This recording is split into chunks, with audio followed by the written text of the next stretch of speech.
जब आपके बच्चे आपका सम्मान नहीं करते तो ऐसा लग सकता है जैसे आपके परिवार की नींव आपके पैरों के नीचे से हिल रही हो। और कई माता पिता चुपचाप सोचते हैं, मेरे बच्चे मेरी बात क्यों नहीं सुनते, वे क्यों जवाब देते हैं, और क्यों ऐसा लगता है कि मुझे थोड़े से भी सम्मान के लिए लड़ना पड़ता है। अगर आप भी ऐसा महसूस कर रहे हैं तो मेरे साथ बने रहें, क्योंकि इस वीडियो में हम 6 शक्तिशाली और प्रमाणित तरीकों पर चर्चा करेंगे जिनसे आप अपने बच्चों का सम्मान वापस पा सकते हैं, अपनी अधिकारिता को फिर से बना सकते हैं और अपने घर में शांति बहाल कर सकते हैं। और मैं आपको वादा करता हूं कि ये कोई त्वरित समाधान या दिखावटी उपाय नहीं है, बल्कि ये कालातीत सिद्धांत है जो यह बदल देंगे कि आपके बच्चे आपको कैसे देखते हैं और आपके प्रति कैसे प्रतिक्रिया करते हैं। तो चलिए सीधे इसमें प्रवेश करते हैं। सबसे पहले आइए समस्या की जड़ के बारे में ईमानदार हो। सम्मान अपने आप नहीं मिलता, यहाँ तक कि अपने बच्चों से भी नहीं। इसे निरंतरता, नेतृत्व और उदाहरण प्रस्तुत करके कमाया और बनाए रखा जाता है। तो यदि आपने देखा है कि आपके बच्चे आपकी बातों को नजरअंदाज करते हैं, आंखें घुमाते हैं या यहाँ तक कि खुलकर आपकी अवहेलना करते हैं, तो यह अक्सर एक संकेत होता है कि सीमाओं, संचार या आपके अधिकार वाले किरदार को फिर से संतुलित करने की जरूरत है। और यह कोई असफलता नहीं है, बल्कि एक चेतावनी है और शांत, दृढ़ नेतृत्व में कदम रखने का अवसर है।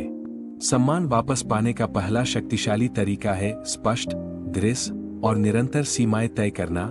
बच्चे संरचना में पनपते हैं, और जब माता पिता नियम बनाते हैं लेकिन उन्हें लागू करने में असफल रहते हैं, तो बच्चे जल्दी सीख लेते हैं कि वे बिना परिणाम भुगते सीमाओं को धक्का दे सकते हैं। इसलिए नियमों को सरल, आयु उपयुक्त और गैर परक्राम्य बनाकर शुरुआत करें। और कुंजी है निरंतरता, क्योंकि असंगति विश्वसनीयता खोने का सबसे तेज तरीका है। उदाहरण के लिए, यदि स्क्रीन टाइम केवल होमवर्क के बाद 1 घंटे तक सीमित है, तो आपको हर बार उस नियम का पालन कराना होगा, क्योंकि जैसे ही आप उसे तोड़ते हैं, वे अब उस नियम को गंभीरता से नहीं लेंगे।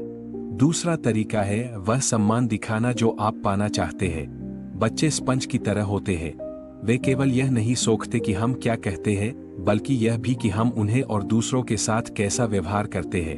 तो यदि आप चिल्लाते हैं, अपमान करते हैं या उनकी भावनाओं को नजरअंदाज करते हैं, तो वे भी वही आपके प्रति प्रतिबिंबित करेंगे। इसके बजाय दृढ़ लेकिन सम्मानपूर्वक बोलने का अभ्यास करें। जब वे खुद को व्यक्त करें तो सुने, भले ही आप असहमत हो, और दिखाए कि सम्मान दो तरफा सड़क है, क्योंकि जब वे आपके द्वारा सम्मानित महसूस करते हैं तो वे इसे लौटाने की अधिक संभावना रखते हैं। तीसरी शक्तिशाली रणनीति है आक्रामक हुए बिना अपनी अधिकारिता को वापस पाना। कई माता पिता बहुत नरम और बहुत कठोर होने के बीच झूलते रहते हैं, लेकिन सच्चा अधिकार शांत, आत्मविश्वासी और स्थिर होता है, जिसका अर्थ है कि आपके बच्चों को पता होना चाहिए कि आप घर में नेता है, लेकिन उन्हें आपके नेतृत्व के तहत सुरक्षित भी महसूस होना चाहिए।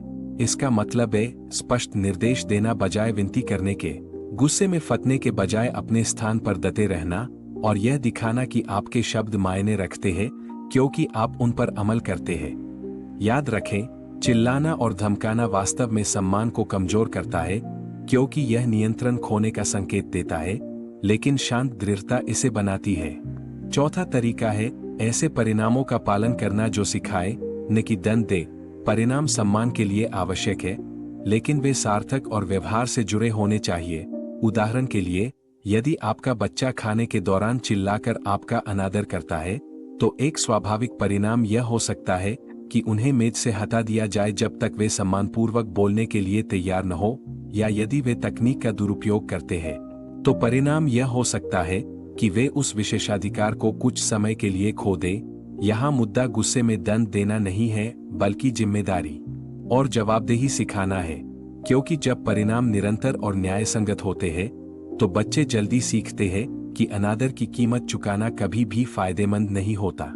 पांचवा शक्तिशाली तरीका है अपने बच्चों के साथ भावनात्मक जुड़ाव को मजबूत करना।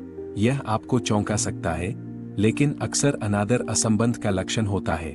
जब बच्चे खुद को अनदेखा, अनसुना या महत्वहीन महसूस करते हैं, तो वे ध्यान पाने के लिए सीमाओं का परीक्षण करते हैं, भले ही वह नकारात्मक ध्यान ही क्यों न हो।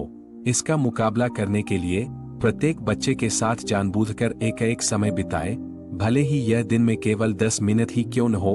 उनकी दुनिया के बारे में प्रश्न पूछे, बिना निर्णय किए सुने और सच्ची रुचि दिखाए, क्योंकि जब बच्चे खुद को मूल्यवान और प्रेम महसूस करते हैं तो सम्मान स्वाभाविक रूप से बढ़ता है।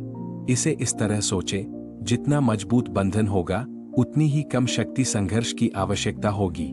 छठी और अंतिम रणनीति है आत्मनियंत्रण और विकास का उदाहरण बनना। बच्चे उन माता पिता का सम्मान करते हैं जो अपने शब्दों पर चलते हैं, जो गलतियों को स्वीकार करते हैं और जो दृढ़ता का उदाहरण प्रस्तुत करते हैं। यदि आप अपना आपा खो देते हैं तो उसे स्वीकार करें और माफी मांगे, यह दिखाते हुए कि सम्मान में हर उम्र में जवाबदेही शामिल है। यदि आप धैर्य या बेहतर संचार पर काम कर रहे हैं तो उन्हें अपनी प्रगति देखने दें, क्योंकि यह एक साथ विनम्रता और ताकत को दर्शाता है और बच्चे उन माता पिता का गहरा सम्मान करते जो बल से नहीं बल्कि उदाहरण से नेतृत्व करते हैं। अब आइए इन सबको जोड़कर देखें। अपने बच्चों का सम्मान वापस पाना आज्ञा की मांग करने या जबरदस्ती अनुपालन कराने के बारे में नहीं है, बल्कि शांत, निरंतर और आत्मविश्वासी नेता की भूमिका निभाने के बारे में है। ऐसी सीमाएं तय करने के बारे में है जो नहीं टूटती, अपने दैनिक संवादों में सम्मान दिखाने के बारे में है, न्यायसंगत परिणामों पर दृढ़ रहने के बारे में है, भावनात्मक निकटता बनाने के बारे में है और उन्हें अपने कार्यों के माध्यम से यह दिखाने के बारे में है कि आत्मनियंत्रण और परिपक्वता कैसी दिखती है। जब इन 6 सिद्धांतों का लगातार अभ्यास किया जाता है तो आपके बच्चे आपको केवल नियम लागू करने वाले के रूप में नहीं बल्कि घर के विश्वसनीय नेता के रूप में देखना शुरू कर देंगे और वहां से सम्मान स्वाभाविक रूप से पनपेगा। कल्पना करें एक ऐसे घर की जहां आपकी बातों का महत्व बिना चिल्लाए हो, जहां आपके बच्चे भय से नहीं बल्कि सम्मान से सहयोग करें, जहां जुड़ाव संघर्ष की जगह ले और शांति लगातार शक्ति संघर्ष की जगह ले। यह संभव है और यह इन 6 चरणों से शुरू होता है। आइए इन्हें जल्दी से दोहरा ले ताकि ये आपके दिमाग में बैठ जाए। नंबर 1, दृढ़ और निरंतर सीमाएं तय करें। नंबर 2, वह सम्मान दिखाए जो आप देखना चाहते हैं। नंबर 3, शांत आत्मविश्वास के साथ अधिकार वापस पाए। नंबर 4, ऐसे परिणाम लागू करे जो सिखाए, दंड न दे। नंबर 5, रोजाना भावनात्मक जुड़ाव मजबूत करे।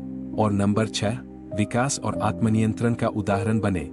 याद रखें, आप केवल बच्चों की परवरिश नहीं कर रहे हैं, आप भविष्य के वयस्कों को पाल रहे हैं जो हर दिन आपसे सीख रहे हैं कि सम्मान कैसा दिखता है। तो जब आप इन प्रथाओं के प्रति प्रतिबद्ध होते हैं तो आप न केवल अल्पकाल में सम्मान वापस पाते हैं बल्कि आप उनके चरित्र को दीर्घकाल के लिए भी आकार देते हैं। हतोत्साहित न हो यदि इसमें समय लगता है। सम्मान दोहराव और निरंतरता से बनता है, लेकिन धैर्य और दृढ़ता के साथ आपका घर अराजकता से सहयोग, संघर्ष से जुड़ाव में बदल जाएगा।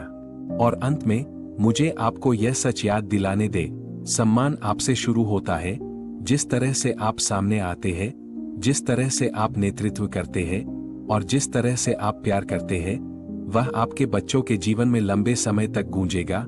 इसलिए आज ही इस भूमिका में ताकत, गरिमा और कृपा के साथ कदम रखने का निर्णय ले, क्योंकि आपके बच्चे देख रहे हैं, सीख रहे हैं और आपके नेतृत्व का पालन करने का इंतजार कर रहे हैं।